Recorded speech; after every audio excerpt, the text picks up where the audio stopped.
Hello friends, welcome to my channel. I'm Study Smart. I'm Ruchi Pandey, science teacher.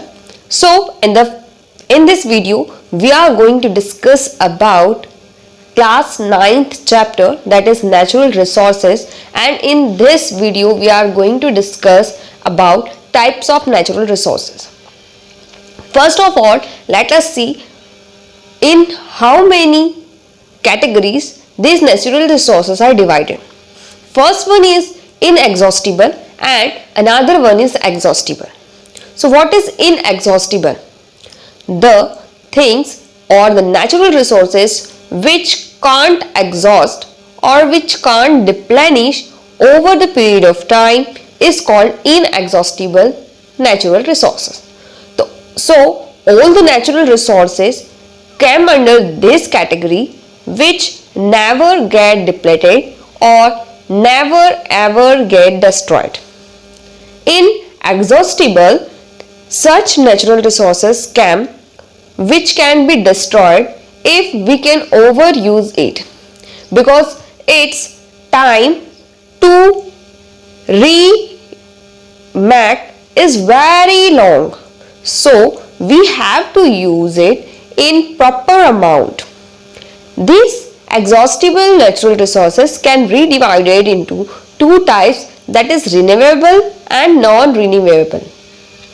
Renewable resources that can be renewed with a period of time, but non-renewable resources cannot be renewed with the period of time.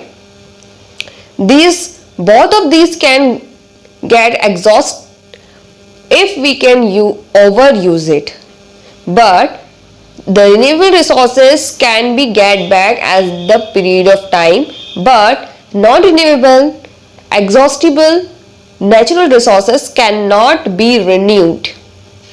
So this is our types of natural resources, that is inexhaustible, exhaustible, and exhaustible further divided into renewable and non-renewable. Now let us continue our trip to atmosphere. Let us go out of the space.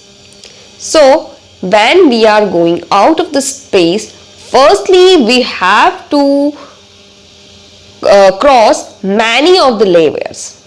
So let us talk about this layer first.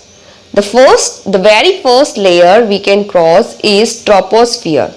This is the closest layer from the earth and it is about 4 to 12 miles thick.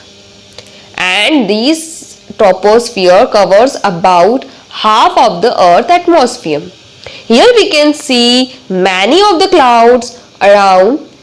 And why these clouds are here? Because this layer consists of water vapor and dust particles. As when water vapor and dust particle come together, it makes clouds. That's why we are seeing these clouds in this layer. And the warmer air is at the ground level, and as we go up and up, we will feel colder air. After completing the troposphere, we crosses the stratosphere, that is 31 miles above ground. Here we can see ozone layer.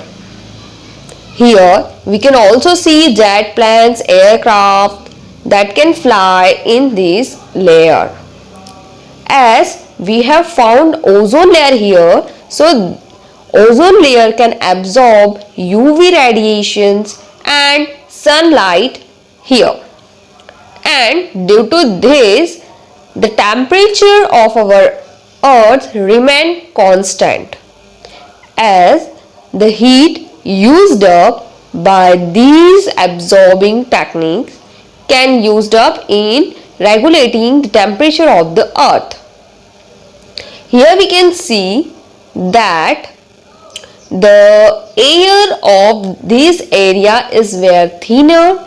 It's about 1000 times thinner, and the air is dry air here.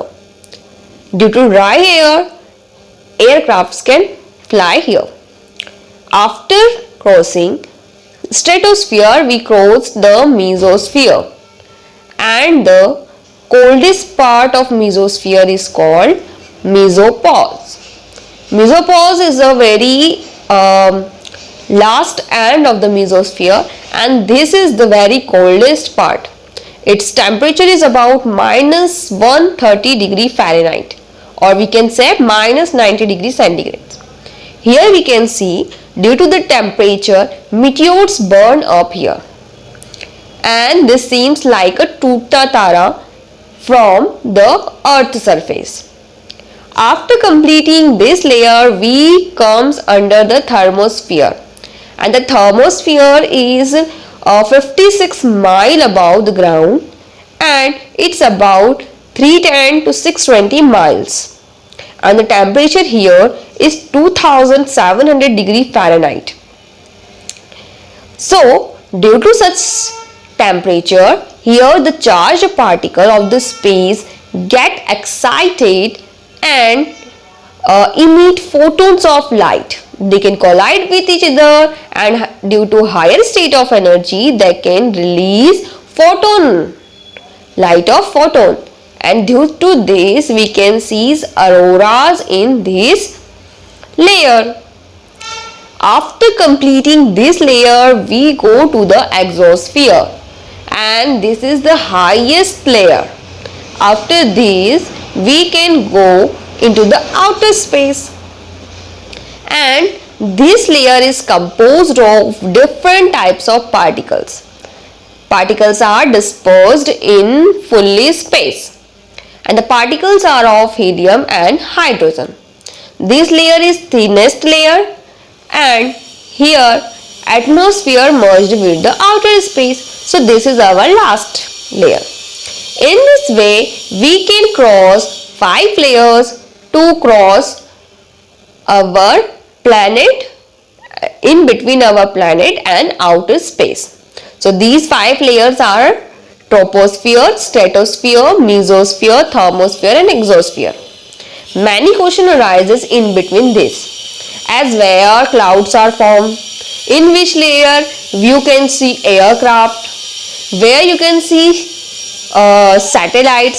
So these all questions can come from this chapter, so you can prepare them very efficiently. So here you get your all the answer, that in the troposphere you can see cloud. When you go to troposphere, you can see aircraft, jet planes. When you go through the mesosphere, you can see many meteors here.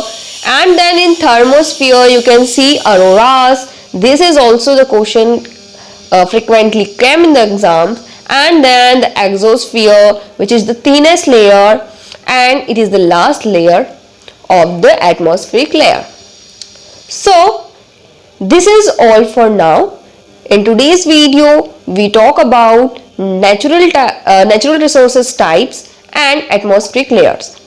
I hope you all understand it. And if you have any queries, then comment me below and let me know. I will sort it out very soon. So thank you for now. Bye bye.